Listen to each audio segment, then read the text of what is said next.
आपके चैनल की वसादत से जो हमारी प्रेजेंट जो सरकार है led by honourable chief minister Omar Abdullah साहब, मैं उनसे कुछ प्रश्न पूछना चाहता हूँ। उमर साहब, जब आपने हुकूमत की बागडोर नहीं संभाली थी तो आपके मैनिफेस्टो में आपने बहुत कुछ बढ़ चढ़ के उसमें लिखवाया था।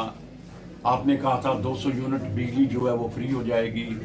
जो पानी का किराया जो इस वक्त जो हम बगैर पानी की सप्लाई से लगभग 3000 से ऊपर देते हैं पर ईयर का, उसको हम फ्री कर देंगे। उसके अलावा बिजली के 200 यूनिट्स आप बिजली फ्री कर देंगे।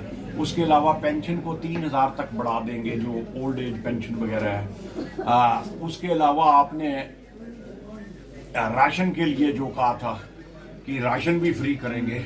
तो इस किस्म के आपने इकदाम जो किए थे कि मैं उठाऊंगा आते ही पहली फुर्सत में, लेकिन ये सभी चीज़ें जो हैं ये हुडविंकिंग साबित हुई हैं।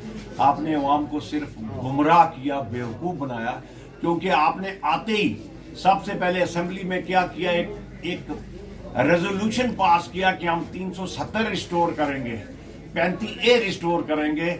ये सब जानते हुए भी कि ना ही आपके पास कोई पावर है, असेंबली की कोई पावर है कि वो पार्लियामेंट के एक्ट को वो जो नल एंड वाइड करे।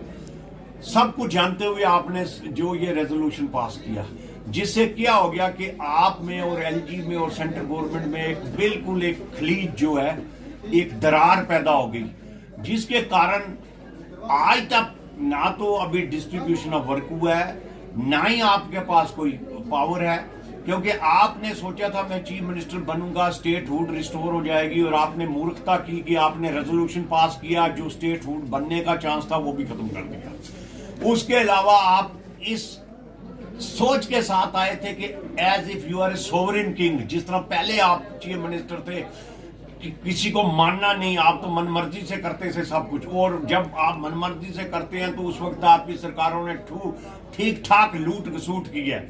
अब आपकी पोजीशन ये हो गई है कि आपकी अहमियत एक सरपंच की ज्यादा अहमियत है और चीफ मिनिस्टर की कोई अहमियत नहीं है। आप एक चपरासी को ट्रांसफर नहीं कर सकते हैं। What to talk of commissioner, secretary और एसएसपी और बड़े ऑफिसर्स की क्या बात करें। तो आप अभी रिकंसाइल नहीं कर पा रहे हैं अपनी पावर्स आपके पास क्या हैं।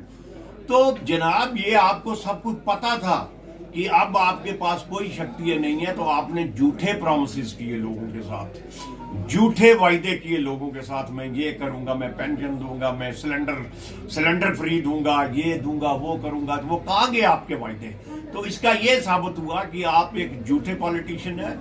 आपने लोगों को, अवाम को गुमराह किया है। आपको कोई राइट नहीं है you continue as the chief minister of the state, क्योंकि आप पढ़े लिखे व्यक्ति हैं, आप पहले चीफ मिनिस्टर रह चुके हैं। आपको ये शोभा नहीं देता था कि आप झूठे प्रॉमिसेस करें और झूठी यकीन दही करें, जिसके कारण जो आज अवाम जो है, उधर से आप कहते हैं कि स्मार्ट मीटर लगाओ। स्मार्ट मीटर लगाओगे तो आप की जो बिजली का जो किराया जो 200 यूनिट माफ होंगे। और उससे पहले आप कहते थे जब सरकार में नहीं थे इलेक्शन के दौरान के स्मार्ट मीटर हम नहीं लगने देंगे। दूसरी एक और चीज मैं बताऊं, यहाँ पर आप फोर्स कर रहे हैं, यहाँ पसमानदा अवाम है। यहाँ बिजली पहले 18 घंटे होती थी, अब 3 घंटे बिजली होती है, और उसमें ड्रिपिंग इतनी है, लोड शेडिंग इतनी है इसमें कि मैं आपको क्या बताऊं। पानी की पहले सप्लाई थोड़ी इंप्रूव हुई थी, वो भी खत्म हो गई। तो उमर साहब, मैं आपसे यही पूछना चाहता हूं कि यहाँ बॉर्डर के लोग, वो गांव में वो फलानी जगह बिजली नाम की चीज नहीं, आप कहते हैं स्मार्ट मीटर लगाओ। वो कहां से लगाएंगे ये लोग स्मार्ट मीटर, जब पावर सप्लाई नहीं है, कुछ भी नहीं है। तो मेरी आपसे यही गुजारिश है कि पॉलिटिशियंस, बीइंग ए पॉलिटिशियन होने, यदि आप सरकार चलाना चाहते हैं तो आपको एलजी से बनाकर रखें, सेंट्रल गवर्नमेंट से बनाकर रखें। जो लिमिटेड पावर्स हैं, अगर आपके पास कोई थोड़ी बहुती को पावर है just to sit as a head of the state, you continue that. अगर आप नहीं रिकंसाइल कर रहे हैं, better to quit for you, छोड़ दें सरकार, कोई और हुकूमत बना लेगा, ताकि कम से कम आवाम की जो परेशानियों का अजाला तो होगा। तो मेरी आपके चैनल से की वसादत से यही मेरी गुजारिश है कि जनाब, کہ یہ جو پرامسز آپ نے اگر کوئی کیے ہیں تو اگر آپ سمجھتے ہیں کہ یہ پرامسز آپ پورے کر سکتے ہیں تو پلیز ان کو کیجئے. 3 مہینے سے اوپر آپ کی سرکار کو ہوئے ہیں, لیکن nothing on the ground is done by your government, by your M L As, by your minister, nothing is on the ground. تو میرا خیال ہے آپ اسی طرح جو ایک بیٹھے ہوئے ہیں سرکار کی کرسیوں پر ہی بیٹھے ہوئے ہیں اور سیلری لے رہے ہیں, باقی nothing you are doing nothing on the ground.